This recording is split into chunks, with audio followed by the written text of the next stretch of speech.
Assalamualaikum warahmatullahi wabarakatuh. Anak-anakku yang solih, apa kabar hari ini? Setelah lamanya ya kita berlibur selama 3 minggu, semoga Allah memberikan pahala atas saum yang telah kita lakukan dan segala amal kita diterima olehnya. Amin ya rabbal alamin. Setelah kemarin ya terakhir kita belajar di subtema 2 ya, hasil-hasil dari sumber daya alam ya, hasil pertanian, hasil perkebunan, hasil peternakan, hasil pertambangan. Betul nggak? Iya, masih ingat nak? Sekarang kita akan belajar tentang kerjasama dalam memelihara sumber daya alam.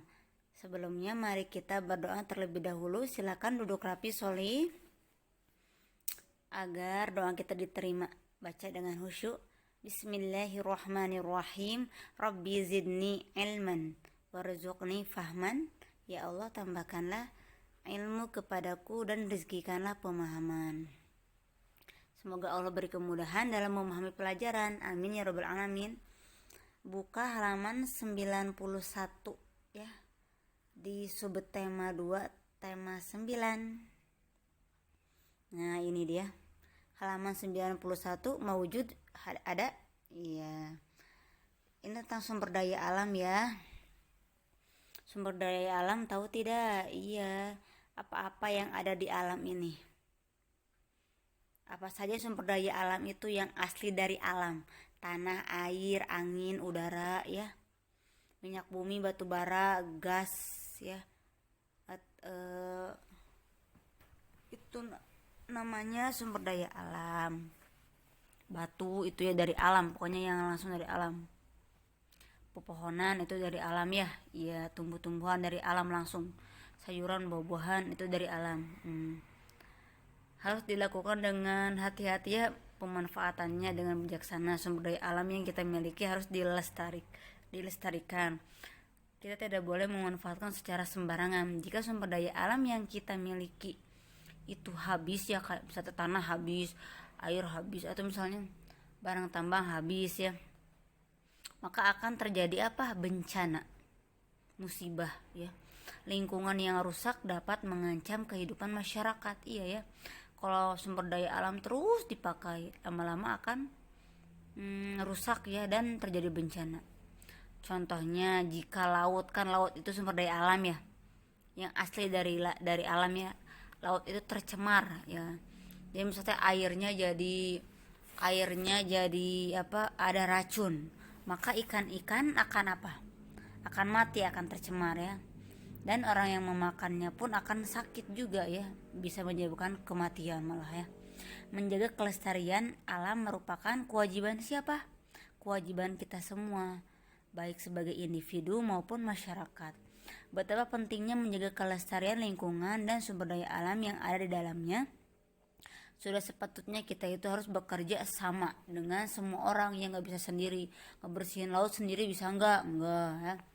Ngebersihin sungai sendirian, atau ngebersihin lingkungan rumah ya, di depan rumah di desa bisa enggak? Tidak, harus bekerja sama.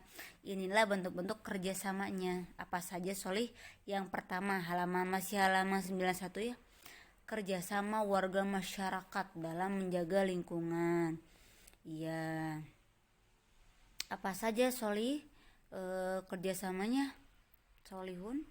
Nih lihat yang A B C D ya. A, kerja bakti kebersihan harus rutin ya.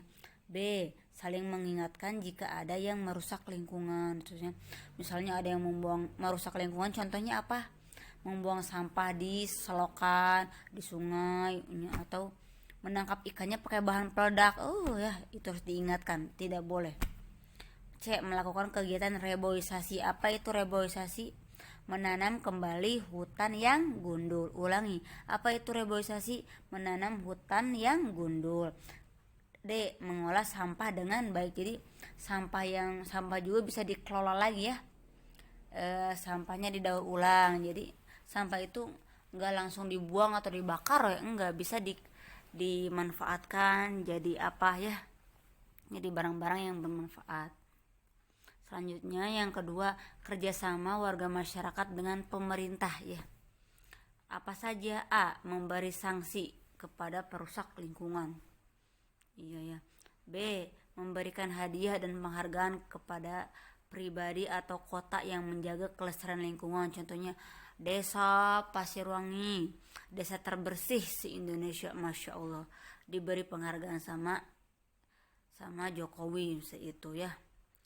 C. Membentuk LMDH atau Lembaga Masyarakat Desa Hutan untuk mengontrol secara swadaya kelestarian hutan. Jadi ada lembaga yang mengontrol, mengawasi, memberi peringatan kepada masyarakat yang merusak sumber daya alam, merusak lingkungan. Yang D. Menyediakan tempat pembuangan sampah. Nah, jika masyarakat dan pemerintah telah melaksanakan kewajibannya terhadap lingkungan, maka apa coba manfaat yang kita dapat? Kalau kita udah bisa menjaga lingkungan, menjaga kebersihan ya. 1. Hidup aman terhindar dari bencana alam, tidak akan ada bencana banjir ya, tidak akan ada longsor karena kita buang sampah pada tempatnya, nggak menebang pohon seenaknya, betul? Iya. Kedua, hasil alam yang melimpah, akhirnya tanaman, sayuran, padi, buah-buahan itu melimpah banyak karena alam tanahnya subur, nggak ada yang merusak. 3. Hidup nyaman ya, karena lingkungan asri dan udara bersih, tidak ada polusi udara ya. Iya, karena banyak pohon-pohonan di sekitar jalan, misalnya pohonnya nggak ditebang, nggak dijadiin rumah-rumah, atau ada tanah kosong ya buat menyerap air, nggak semuanya dibuat keramik atau ya batu bata semuanya, jadi nggak ada resapan air. Yang kelima, keempat, kebutuhan tercukupi dengan baik ya.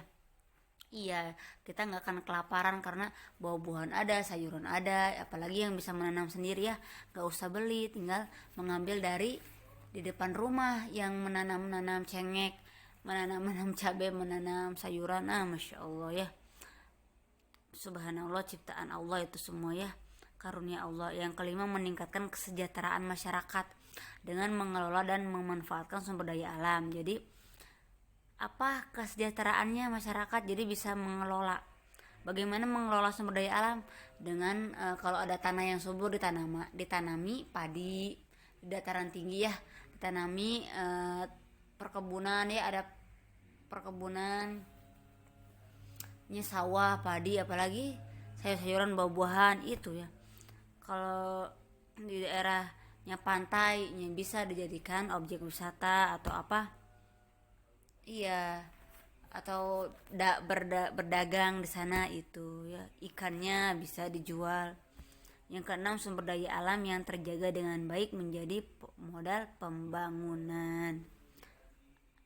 Itulah bagaimana kerjasama kita dengan masyarakat dan pemerintah untuk apa? Menjaga kelestarian lingkungan alam, agar sumber daya alam yang ada di bumi ini bisa kita manfaatkan. Sekarang kerjakan halaman 94 A, B, C.